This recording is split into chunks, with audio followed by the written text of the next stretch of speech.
Hi guys welcome back to my channel. నేను రీసెంట్‌గా విజయవాడ వచ్చాను. ఇప్పుడు గాంధీ హిల్‌కెళ్తున్నాము.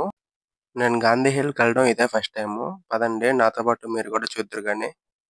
సో, ఇదొచ్చేసి మన Vijayawada railway station back side entrance అన్నమాట. ఈ ఎంట్రన్స్ పక్కనే ఉంటది గాంధీ హిల్. ఇంకా కరెక్ట్‌గా చెప్పాలంటే మనకి 10 నంబర్ ప్లాట్‌ఫార్మ్ వెళ్ళే వైపు ఆర్చ్ ఉంటది కదా! ఆ ఆర్చ్ ఎదురుగానే ఉంటది. అక్కడ మన ఇండియన్ ఫ్లాగ్ ఏసి ఒక రౌండ్ షేప్‌లో కనిపిస్తుంది గదా! అదొచ్చేసి ప్లానెటోరియం అన్నమాట గాంధీ హిల్‌లో. అది ఇంకోసారి ఎళ్ళినప్పుడు దానికి వెళ్తాను. ఇప్పుడు కుదరలేదు వెళ్ళడం నాకు. సో, ఇది గాంధీ హిల్ ఎంట్రన్స్. ఇక్కడ మనం టికెట్ తీసుకోవాలి. టికెట్ మనకిట్లా ఇచ్చారు.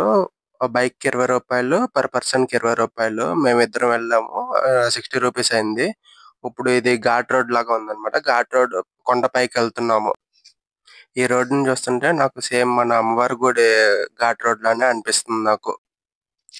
మొత్తానికి పైకొచ్చేసాం. పైకొచ్చిన తర్వాత వ్యూ అయితే ఇట్లా ఉంది. మన విజయవాడ సిటీది. బైక్ అయితే ఇక్కడ పార్క్ చేసేసాము మేము. అది రైల్వే స్టేషన్ వ్యూ. ఇప్పుడే ఏదో ట్రైన్ ఎంటర్ అవుతుంది.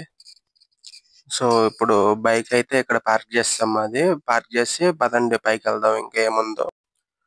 పైకొచ్చిన తర్వాత మనకి చిన్న పిల్లలు ఆడుకోవడానికి ఉయ్యాల, ఇంకా రకరకాల గేమ్స్ ఉన్నాయి. హ్మ్.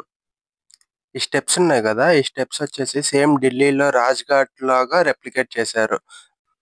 ఆ రాజ్‌ఘాట్‌లోనే మహాత్మా గాంధీ గారి సమాధి ఉంటది. సో, ఇక్కడ నుంచి మన ప్రకాశం బ్యారేజ్ గూడా క్లియర్‌గా కనిపిస్తుంది. ఈ వ్యూ పాయింట్ నుంచి.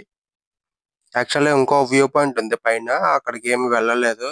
ఈ మెట్లు ఎక్కి ఇంకా పైకెళ్ళాలి. వీడియో నచ్చితే సబ్స్క్రైబ్ చేసుకోండి.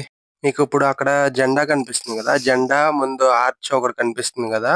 అదొచ్చేసి విజయవాడ రైల్వే స్టేషన్‌కి ఫస్ట్ ప్లాట్‌ఫార్మ్ నుంచి ఎంట్రీ.